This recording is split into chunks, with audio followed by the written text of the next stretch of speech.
देश के प्रधानमंत्री नरेंद्र मोदी से जुड़ी ये अनसुनी और रोचक बातें नहीं जानते होंगे आप सभी को नमस्कार। सबसे पहले श्री नरेंद्र मोदी जी को जन्मदिन की हार्दिक शुभकामनाएं। भारत के प्रधानमंत्री नरेंद्र मोदी की शख्सियत सिर्फ देश में ही नहीं बल्कि विदेशों में भी मशहूर है। वो देश के 15वें प्रधानमंत्री के रूप में कार्यरत हैं। साल 2014 और फिर 2019 के आम चुनावों में ऐतिहासिक जीत के बाद वो प्रधानमंत्री का पद संभाल रहे हैं। नरेंद्र मोदी लगातार दूसरी बार पूर्ण बहुमत के साथ सत्ता में आए। राजनीति में उनके द्वारा उठाए जाने वाले हर कदम पर देश की नजर रहती है, मगर उनके निजी जीवन के बारे में लोग कम ही जानते हैं।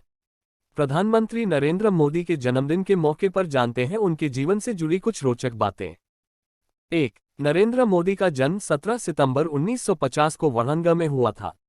2. उनके पिता का नाम दामोदर दास मूलचंद मोदी और माता का नाम हीराबेन है। 3. नरेंद्र मोदी 5 भाई बहनों में से तीसरे नंबर की संतान है। 4. उनके भाइयों का नाम सोमा मोदी, अमृत मोदी, प्रहलाद मोदी, पंकज मोदी और बहन का नाम वसंती बेन हसमुखलाल मोदी है। 5. नरेंद्र मोदी को बचपन में नरिया कहकर बुलाया जाता था। 6. इनका ब्लड ग्रुप A+ है।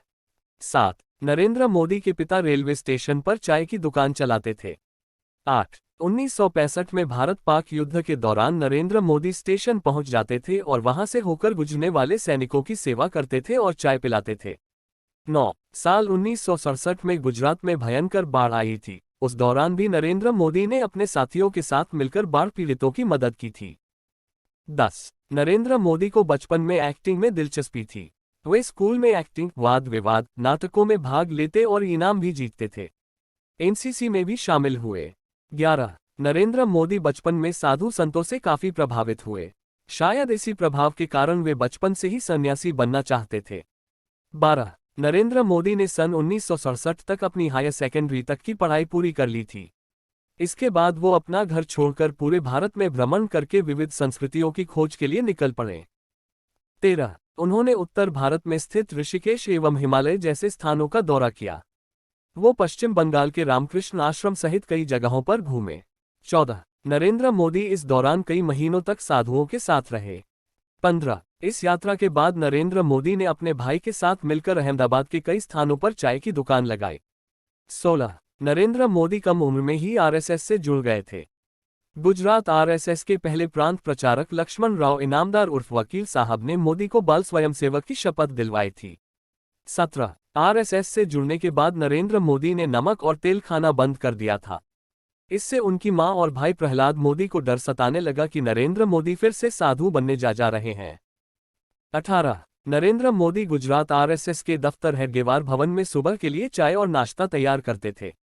इसके बाद वो हेडगेवार भवन के सारे कमरों की सफाई करते थे। 8 से 9 कमरों की साफ सफाई के बाद वो अपने और वकील साहब के कपड़े धोते थे। 19. नरेंद्र मोदी आरएसएस की शाखाओं में हिस्सा लेने लगे। उन्होंने आरएसएस के बड़े शिविरों के आयोजन में अपनी महत्ता दिखाया और उनके मैनेजमेंट से लोग काफी खुश भी थे। 20. आरएसएस नेताओं के ट्रेन और बस में रिजर्वेशन की जिम्मेदारी नरेंद्र मोदी के पास थी। उनके मैनेजमेंट स्किल और काम करने के तरीके से आरएसएस के सदस्य काफी प्रभावित थे। 21. नरेंद्र मोदी को आरएसएस में बड़ी जिम्मेदारी सौंपने का फैसला लिया गया और इसके लिए उन्हें राष्ट्रीय कार्यालय नागपुर में 1 महीने की विशेष ट्रेनिंग कैंप में हिस्सा लेने के लिए बुलाया गया। 22. आरएसएस के नागपुर मुख्यालय में ट्रेनिंग लेने के बाद नरेंद्र मोदी गुजरात आरएसएस प्रचारक बनकर लौटे। 23. सन 1978 में नरेंद्र मोदी ने उच्च शिक्षा के लिए भारत के दिल्ली यूनिवर्सिटी और उसके बाद गुजरात यूनिवर्सिटी, अहमदाबाद में दाखिला लेकर राजनीति विज्ञान में क्रमशः स्नातक एवं स्नातकोत्तर किया। 24. प्रचारक की जिम्मेदारी मिलने के समय में नरेंद्र मोदी को स्कूटर चलाना नहीं आता था। उस समय में शंकर सिंह वाघेला उन्हें अपने साथ अपनी स्कूटर में घुमाया करते थे। 25. वर्तमान समय में नरेंद्र मोदी और शंकर सिंह वाघेला एक दूसरे के सबसे बड़े राजनीतिक दुश्मन हैं।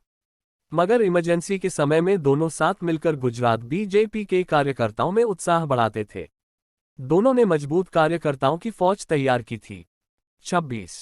उस दौर में शंकर सिंह वाघेला जनता के प्रिय नेता था और नरेंद्र मोदी बेहतरीन रणनीतिकार के तौर पर अपनी पहचान मजबूत कर रहे थे। 27. साल 1975-77 में तत्कालीन प्रधानमंत्री इंदिरा गांधी द्वारा लगाए गए राष्ट्रीय आपातकाल के विरोध में नरेंद्र मोदी काफी सक्रिय रूप में काम कर रहे थे। 28 उस समय में राष्ट्रीय स्वयंसेवक संघ पर प्रतिबंध लगा दिया गया था।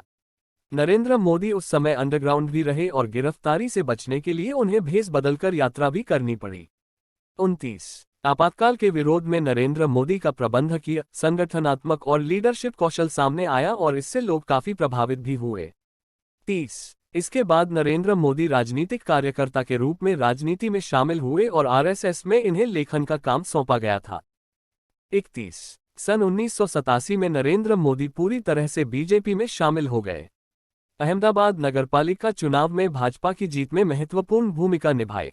32 साल 1987 में ही नरेंद्र मोदी को पार्टी के गुजरात ब्रांच के महासचिव के रूप में चुना गया।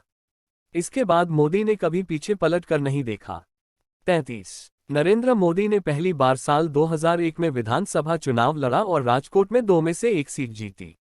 34 नरेंद्र मोदी की साधारण जीवन शैली, दूरदर्शिता, पारदर्शिता और जीवटता की वजह से उनकी लोकप्रियता बढ़ती गई और लगातार 2002, 2007, 2012 में वे मुख्यमंत्री चुने गए।